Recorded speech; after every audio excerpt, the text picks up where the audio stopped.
date set for the completion of the St. John Polyclinic, the Valerie high-rise project, to be launched tomorrow. And in sports, Barbados is now out of World Cup 2014. Credible, balanced, committed. This is the CBC Evening News. Hello, good evening. I'm Lisa Broom. This is the CBC Evening News.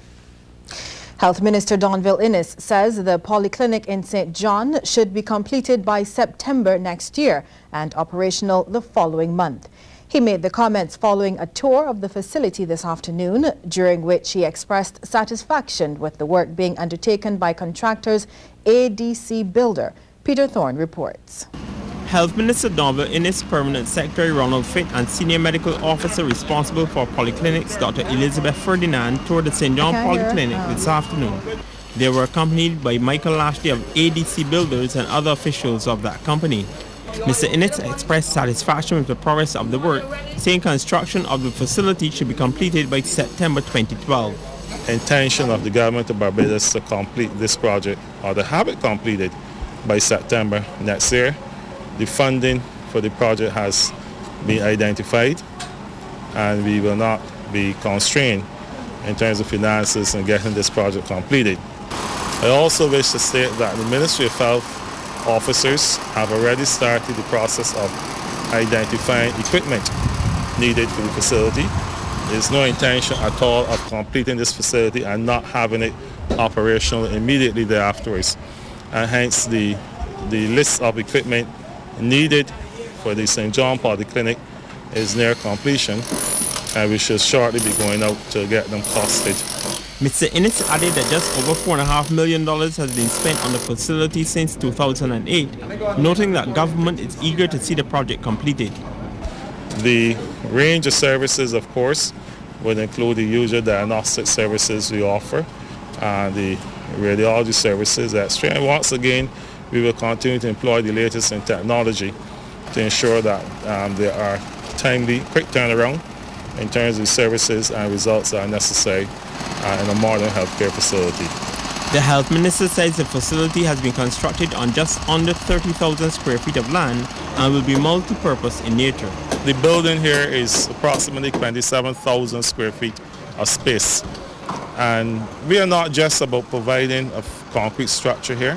I'm happy to note that part of the 3 acres of land available for St. John Polyclinic, that there will be a play park as well, and gardens around. We want to make some green space that those who choose to use the facility can come and relax, as well as the staff. We provided some very comfortable accommodation for the staff who will work here.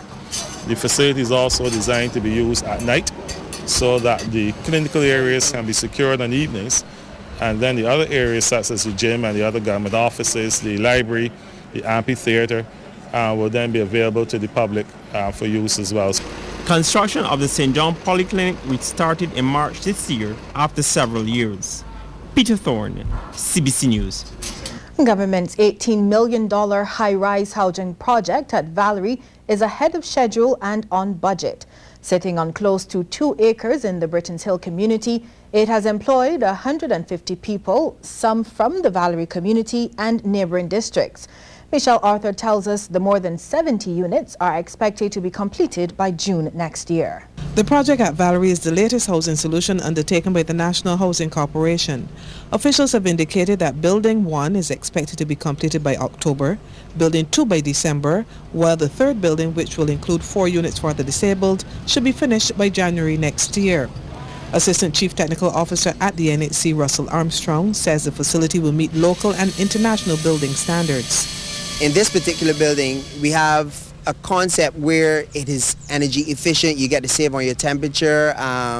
There's wastewater reuse not for personal usage, but watering plants and so forth. You have the whole access to the surroundings of the whole park, community feel. And it's small things that you're trying to introduce like that. To meet housing demand, which is reflected in the close to 20,000 applications on file at the NHC, government will be constructing 5 other high-rise projects in the urban corridor. 84 units at Mason Hall Street, 108 at Exmouth, 76 at the Grotto, 36 at White Park Road, and then 16 in Country Road opposite the NHC. Project manager Roger Ward says the Valerie units will be available for rental initially. Persons who would have applied to the corporation would have, those applications would have driven the development of this program.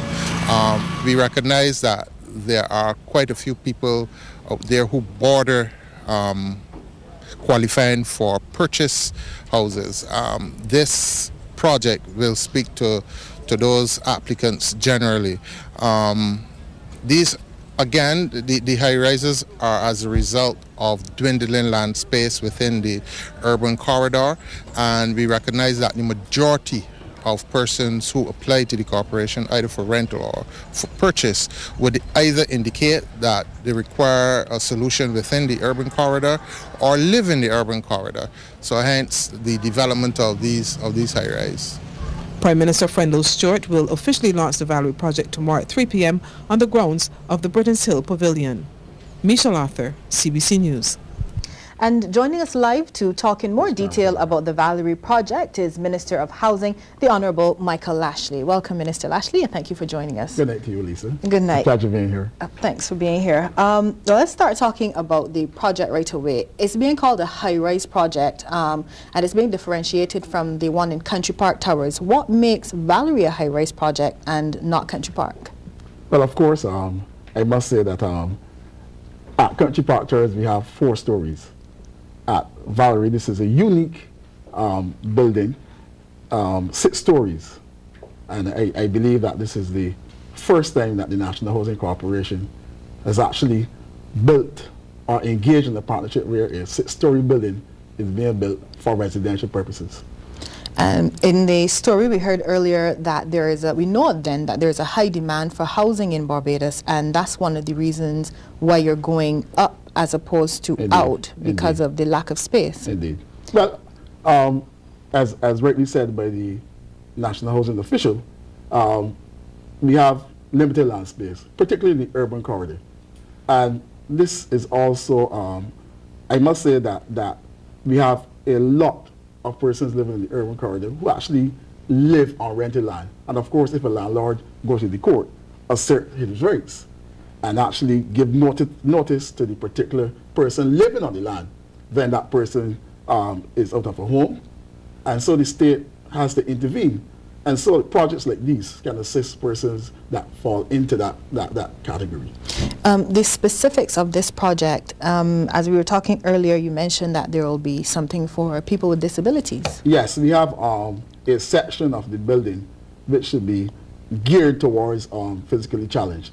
I think we have over 10 or so units which should be used to accommodate the physically challenged. And any other specifics within the project that you think Barbadians would be interested in knowing about? Well, of course, there's a modern sewage treatment plant.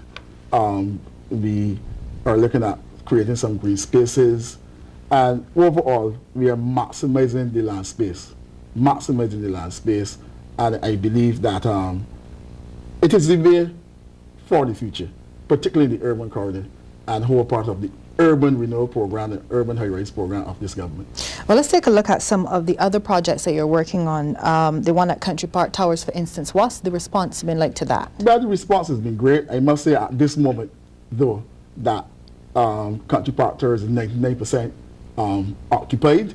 Treeside Road, 99% occupied. And we are currently now in the finishing stages at Ford Road, Clapham. We hope to complete that by January. And some of the projects that you mentioned, the one at Country Park Towers, the one at Valerie, they're all high-rise. We know that Barbados doesn't have a building code per se, but we'd be interested in finding out what your ministry is doing to ensure that the buildings as they go up are safe. Well, I must say that I must give credit to the various agencies, the Ministry of Environment, the Town Planning Department. They set strict conditions, so this building is actually following the strict guidelines set up by those agencies. As you know, in Barbados, we don't have a building code that is legislated. But of course, what we're doing at this moment in the Ministry of Housing and Lands, we are actually about to prepare paper to be sent to Cabinet which actually will deal with minimum housing standards. That is rented property, and also be looking at the draft. There's a draft building code, so we have to look now at how we can tweak to the draft building code and get it into law as soon as possible. And let's go back quickly into the Valerie project that is being launched tomorrow. It is going to be launched at 3 o'clock, and I understand that the Prime Minister is going to be the featured speaker. Can you give us any more details on tomorrow's launch? Tomorrow's launch, we will have the Honorable Prime Minister. He has endorsed the project, the whole concept of urban high-rise and urban renewal. The MP for the area, the Honorable Richard Steele, will be there. And yours truly, I would be there too. And residents will be there. Persons who have been invited with National Housing Corporation will be there. So basically we'll be having a situation where we'll be treating to the housing deficit and giving hope to Barbadians who actually are in need of housing. And that launch will be live on CBC TV 8. Indeed.